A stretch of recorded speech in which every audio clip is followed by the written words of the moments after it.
Assalamualaikum, selamat sore. Jumpa lagi dengan Asri Ragam Pertanian. Alhamdulillah sore hari ini saya akan melakukan pembasmian tikus bos ya, dengan cara pemberian umpan. Dan sebelumnya belum pernah saya lakukan pembasmian tikus untuk tanaman padi saya ini bos ya. Nah kebetulan kemarin tetangga sebelah sana bos, nah itu terlihat itu kemarin sudah melakukan pemanenan. Nah sedangkan tetangga sebelah kemarin itu termasuk padinya terkena serangan tikus sangat parah bos ya. Bisa dibilang sarangnya tikus, dan kemarin sudah melakukan pemanenan. Nah makanya sore hari ini saya akan melakukan pemberian umpan ataupun pembasmian tikus bos ya.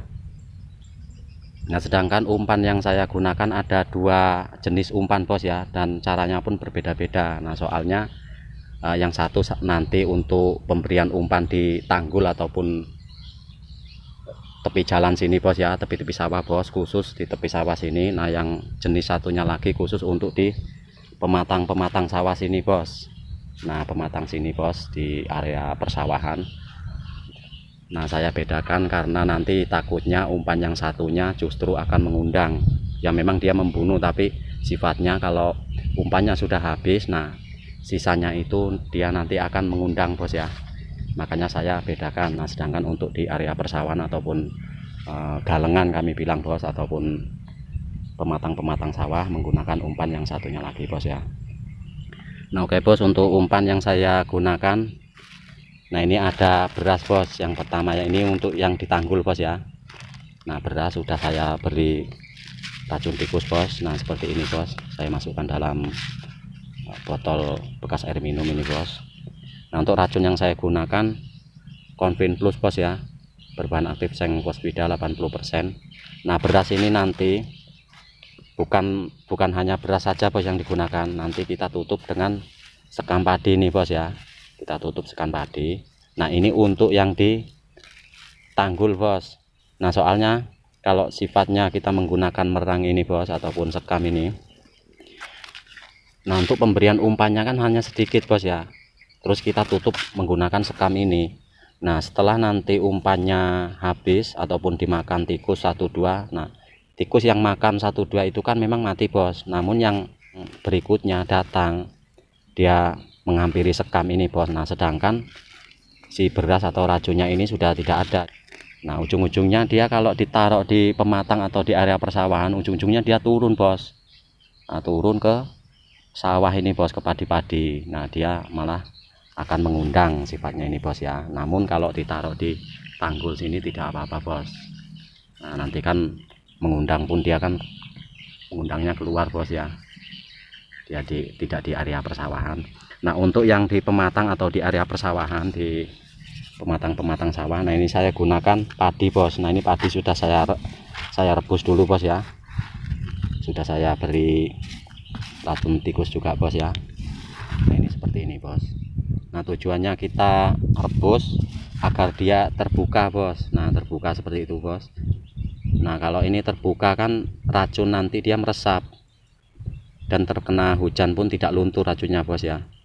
Nah terbuka seperti ini kita pasang sore hari ini misalnya bos ya. Nah besok kan kena panas ini bos. Nah dia akan tertutup lagi utuh seperti gabah semula bos ya. Nah sedangkan dia tertutup sudah menyimpan racun. Nah ini sangat bagus, dan juga kita rebus ini agar tidak tumbuh bos ya, tidak semak di galengan ataupun tidak rungkut nantinya bos ya. Nah untuk pengumpanannya, kalau untuk di pematang sawah ini bos ya, kita beri sedikit saja bos.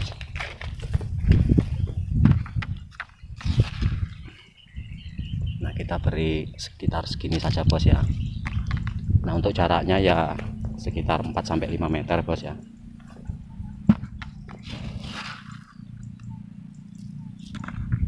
Nah kita beri seperti itu bos.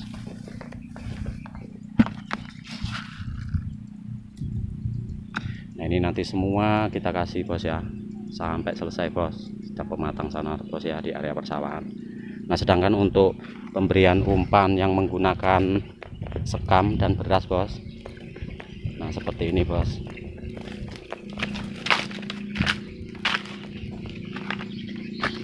Nah, kita menggunakan botol bos ya, agar tidak tersentuh tangan.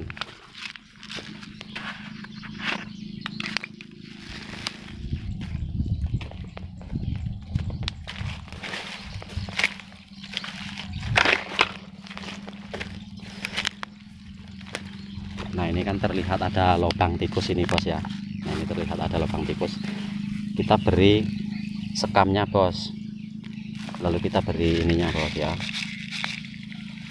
racunnya, terus kita tutup lagi bos.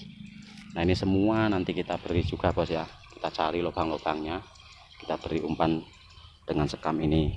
Namun umpan menggunakan sekam ini khusus untuk bagian tanggul saja bos ya. Nah, itu untuk cara saya bos, soalnya saya menggunakan umpan menggunakan sekam ini belum pernah saya gunakan untuk di area persawahan ataupun di pematang-pematang sawah bos ya, pembatas-pembatas sawah itu. Nah, soalnya sifatnya ini menurut saya secara logika ini dia ada juga sifat mengundangnya bos ya.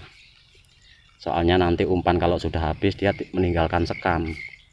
Nah, itulah alasan saya tidak pernah menggunakan umpan sekam ini untuk di pematang sawah.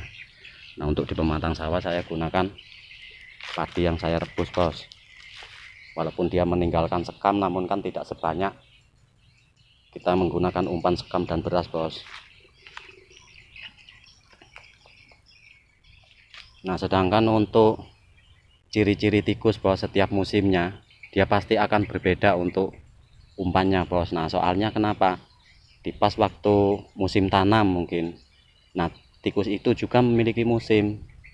Nah, kemungkinan pas musim tanam tikus itu musim kawin atau musim berai gitu bos ya. Jadi dia makannya tidak langsung habis memang bos ya, cuma makan sedikit-sedikit setiap rumpun padi bos. Nah, soalnya dia kejar-kejaran antara tikus dan betina itu, dia kejar-kejaran. Memang dia merata biasanya, namun tidak makan sampai ludes. Nah, setelah itu dia musim beranak. Nah, musim beranak dia biasanya masuk dalam lubang bos, bagian bos ya. Nah, yang betina-betina bos masuk dalam lubang. Nah, dia jarang memang ada penyerangan. Namun setelah itu, setelah dia beranak dan anaknya mulai besar, nah itu yang bahaya. Nah, sedangkan sekarang di musim tikus itu sudah mulai besar. Nah, serangan tikus di sini lumayan agak berat sekarang bos ya. Makanya kita harus bisa mensiasati untuk cara pembasmiannya ataupun cara pengumpanannya. Nah, sedangkan kalau musim tanam, baru-baru tanam itu biasanya saya menggunakan umpan yang sejenis ubi bisa bos ya. Nah, soalnya dia makan tumbuh-tumbuhan tikus itu kok bos ya, ya tidak makan gabah. Nah, kalau sekarang ini kan ada juga sebagian padi yang sudah kuning. Nah, dia yang dicari gabah. Nah, oke bos, cukup sampai di sini. Semoga ini bermanfaat. Assalamualaikum warahmatullahi wabarakatuh.